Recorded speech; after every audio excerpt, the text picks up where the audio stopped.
that got approved. Essentially, a short time ago, the NFL owners approved a new playoff plan if necessary, if more games have to be canceled in the second half of the season. We're coming up to a time here where some teams are done with their byes, and the league doesn't have the scheduling flexibility that it did have in, say, September. And so under the new plan, there will be 8 teams in each conference that go to the playoffs. 2 more teams were added. 16 teams will go to the playoffs if games had to be canceled and they had to change up the format. That's one bit of news from the owners' virtual call today. The other is that the owners approved a plan that any team that develops minority coaching candidates or a minority general manager candidate and has that candidate hired by another team will be awarded with back-to-back compensatory third-round draft picks. So if you develop a player like Eric Bieniemy in Kansas City, and Eric Bieniemy goes on to land a head coaching job,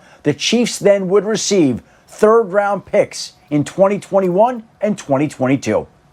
It's really interesting. Thanks for that report. And you heard Adam Schefter referring to that potential playoff plan if they need it. So heading into Week 10, let's talk about a few fringe playoff teams that can make a push with Mina Kimes. We begin, Mina, with who you're watching in the NFC.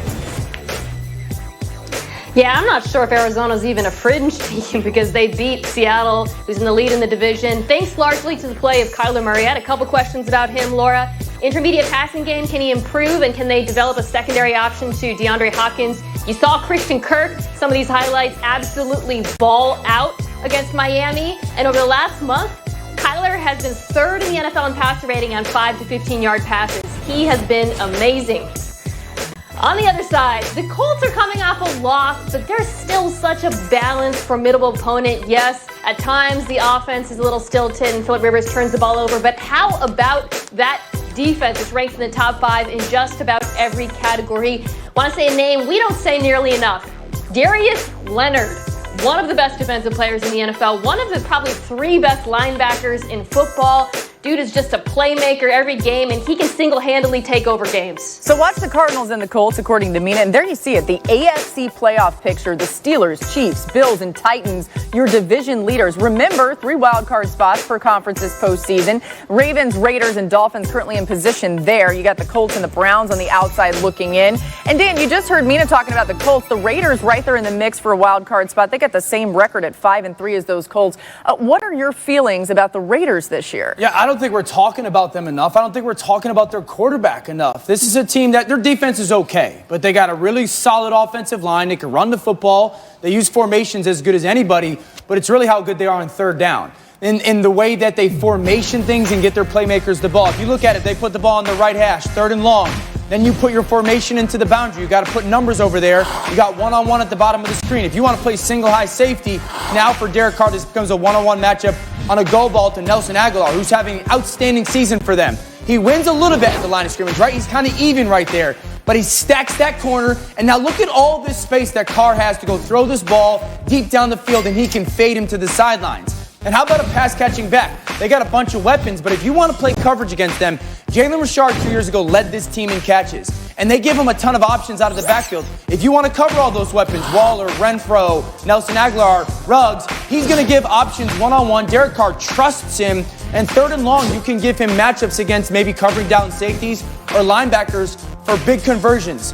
Go back to last year's playoffs, okay?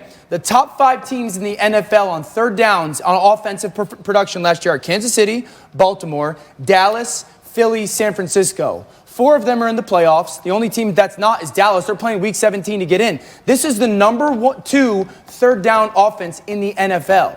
And so if they can keep that up and continue, this is a playoff football team because of it. Listen, I'm not saying that anyone should vote for Derek Carr for MVP, but if you did, who would you be, though? You might be his brother. Maybe a family member. All right, but you have seen him be at the helm of this Raiders resurgence. He's thrown 16 touchdowns to just 2 interceptions, a ratio that ranks 3rd in the league behind only Patrick Mahomes and Aaron Rodgers. Yes, sir. Won't be long now. Let's go. MVP. I'd like to introduce y'all to the man, the myth, the legend. Lamar Jackson. Probably the craziest thing I've ever seen. I love it. I wish I had a GoPro on my helmet for y'all to come see me. I was a first-degree black belt growing up at an elite level. I'm about that. That's all I'm going to say. Big trust. Woo, woo. Big trust. Lamar Jackson. LJ, the MVP frontrunner. LJ for MVP. Still about that. We now welcome in Ravens running back Mark Ingram, who joins us on behalf of the Tide Clean jersey swap. And let's start with some nuts and bolts, get some of this out of the way. Mark, I don't know who you're shushing there, but either way, you've been out since week 6. How's that ankle feeling for you? Getting better. It's getting a lot better. So just takes a little time, you know, a little tricky, but I'm getting a lot better. Working hard to be able to get back out there with my guys, man. Can't wait. Well, you built the old school way, so we expect you back soon, man. My question is, so you run up 260-something plus against Pittsburgh, and then this past Sunday, you come out in the second half, the Ravens, and they put up the run game and start bullying people. How bad is it sitting on the sideline when you start to see that offensive line move like that, and how bad does it make you want to get back out there, bro? But I'm telling you, when they was playing Pittsburgh last week, I wanted to get out there get the gimping out there. You know what I mean? They was moving the ball. They was moving the line of scrimmage. They was creating some runs, man. The backs was hitting it, making people miss and making stuff happen. So, you know, that's definitely tough being able to sit on the sideline when, you know, you guys are getting active like that. But, man, I'm just happy that we getting the run game going, man. That's a staple of what we do. It's the identity of our team. And if we could run the ball and be physical up front, you know, we're tough on teams. Mark, I gotta know, man. We've been heavy football, but I gotta know the backstory to Big Trust, man. Where did it come from? What does it mean? So when I hear you say it, I can connect with it deeper, bro.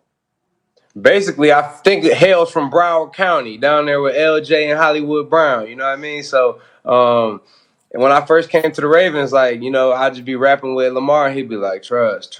Like, I'd be like, man, like, I'm like, man, you that dude. I've been following you since, you know, Louisville. Like, you a baller. He'd be like, trust. I'm like, yeah, we about to kill stuff this year. He'd be like, trust. And so, and eventually I'd just be like, eventually I'll just be like, big, you know, like everything we do it big. So I put the big trust on there. He'd be like, trust. I'd be like, yeah, big trust. You know what I mean? And so I started saying that to him, like, you know, started saying it around the locker room. And then they wanted me to introduce him after one of the games. And Judon was over in the cut like, big trust. I was like, yeah, big trust. Woo, woo. Yeah. You know what I mean? Mark Jackson.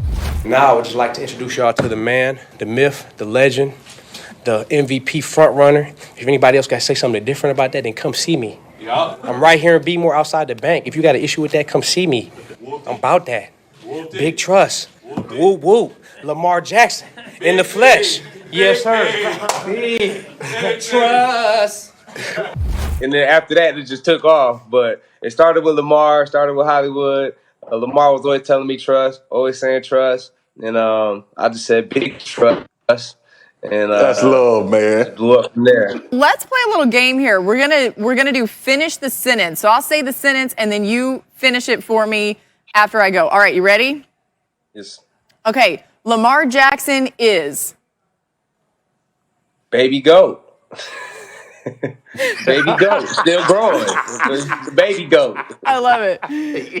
The MVP is Lamar Jackson. The AFC North is toughest division in football. The Ravens will finish this season as Super Bowl champions. Got it. Big trust. Big trust. Woo woo. Mark, appreciate you, brother. So much fun. Thank you so much.